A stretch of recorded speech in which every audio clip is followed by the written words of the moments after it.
एक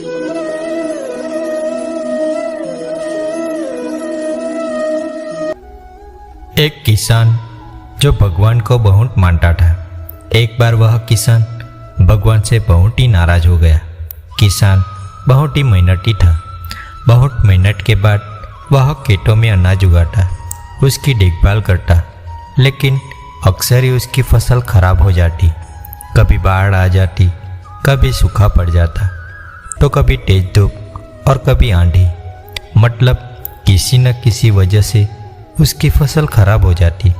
एक दिन की बात है, किसान गुस्से में आसमान की तरफ देखकर भगवान से कहता है, आपको तो लोग ईश्वर कहते हैं, सर्वज्ञता मानते हैं, आपकी मर्जी के बिना एक पत्ता भी नहीं हिलता, पर मुझे तो ऐसा लगता है कि आपको तो छोटी छोटी बातों का भी नहीं पता होता।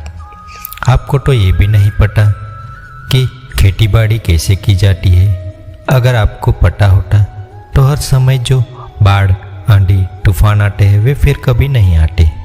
आप नहीं जानते कि इससे किसान का नुकसान होता है।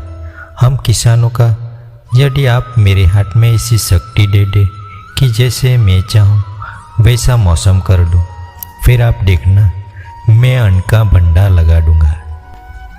भगवान किसान के इन तीखे वाक्यों को सुनकर मुस्कुरा रहे थे और वह किसान के सामने प्रकट हुए और बोले, मैं आज से तुझे ऐसी शक्ति देता हूँ कि तुम अपने खेतों पर तुम्हारी जैसी इच्छा हो तुम वैसा मौसम कर दोगे। मैं इसमें बिल्कुल भी दखल नहीं दूंगा, सब तुम्हारी इच्छा से होगा। किसान वरदान पाकर बहुत ही खुश हो गया। अब किसान ने अपने खेतों में गेहूं की फसल बोई। अब जब किसान को लगता कि डूब चाहिए तो खेतों में डूब कर देता। जब पानी बरसाना चाहता तो पानी बरसा देता। आंधी, तूफान, बाढ़ आदि कुछ भी उसने अपने खेतों में आने ही नहीं दिया।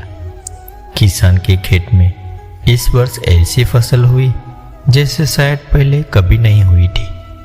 हरी भरी लहराती फसल को देखकर किसान मन ही मन वह बहुत खुश हो रहा था और सोच रहा था, अब सबूत के साथ दिखाऊंगा भगवान को कि ऐसे की जाती है खेती।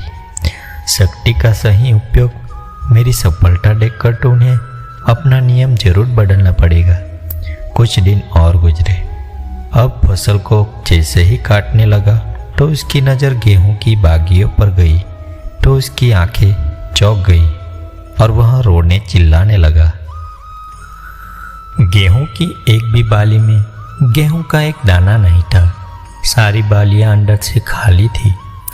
अब किसान बहुत दुखी हो गया। अब किसान ने भगवान को रोते हुए फिर से पुकारा, हे प्रभु, तुमने मेरे साथ ये क्या किया? तुमने मुझे ऐसी सजा क्यों दी? भगवान प्रकट हुए और बोले, पुत्र, ये तो होना ही था, क्योंकि तुमने तो उन्हें आंधियों से जूझने ही नहीं दिया, ना तेज बारिश को सहने दिया और ना ही धूप में तपने दिया। तुमने अपने खेतों को एक भी चुनौतियों का सामना तो करने ही नहीं दिया ना, इसलिए तुम्हारी सारी फसल अंदर से खोखली रह गई। जब आंधी, तूफान, तेज बारिश और तेज धूप पड़ती है तभी ये पौधे अपने अस्तित्व को बचाने के लिए संघर्ष करते हैं और उसी संघर्ष से जो बल पैदा होता है, जिसमें शक्ति होती है, ऊर्जा होती है, और उसी ऊर्जा पूर्ति को तुमने अपने खेतों को करने ही नहीं दिया। तेरे खेतों में बालियां सिर्फ इसलिए नहीं फूटी क्योंकि तुमने उन्हें कठिन परिस्थितियों से गुजरने ही नहीं दिया, जहाँ उनके अस्तित्व का जन्म होता है। याद रखना, सोना तब तक सोना नहीं होता, वह आग में तपने, गलने और हथौड़े से पीटने जैसे संघर्षों से होकर नहीं गुजरता है। कोयले का टुकड़ा भी हीरा तभी बनता है जब वह उच्च दाब और उच्च ताप की मुश्किल परिस्थितियों से गुजरता है।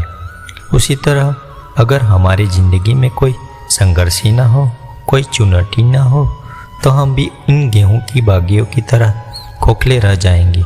हमारा भी कोई अस्तित्व नहीं होगा।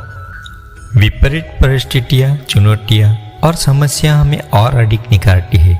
अगर जीवन में कठिन परिस्थितियाँ और चुनौतियाँ आए तो घबराना मत, बल्कि उसका डट के सामना करना और विश्वास करना कि आप और अधिक निखर जाओगे और अधिक मजबूत बन जाओगे। किसी ने सही कहा है, जिंदगी जीना आसान नहीं होता, बिना संघर्ष के कोई महान नहीं होता। जब तक ना पड़े हथेली की चोट, तब तक मेरे दोस्त पत्थर भी भगवान नहीं होता।